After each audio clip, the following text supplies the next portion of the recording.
Spider-Man was the first superhero movie in Georgia after finally getting out of the USSR. Seeing the American fantasy masterpiece in a country that was part of the socialist tyranny that had no access to anything produced outside the USSR had a different meanings and emotions.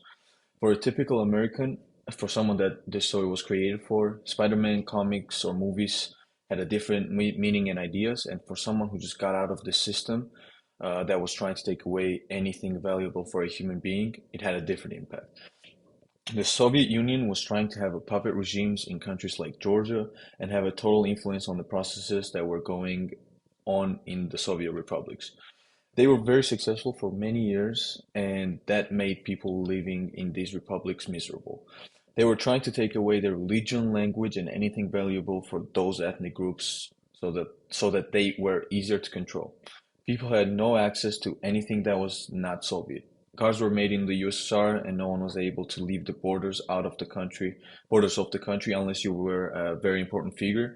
No products or technologies were coming in from the more developed countries outside the USSR, like United States, for example.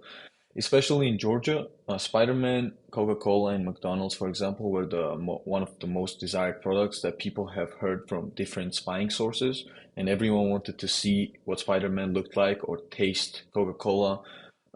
And one day it happened. Georgia and other countries of the Soviet Union got their independence and were able to see Spider-Man. As Spider-Man, a superhero, was more than just a superhero of Manhattan and a teenage boy. It was revolutionary, and that's what I'm writing about in my essay.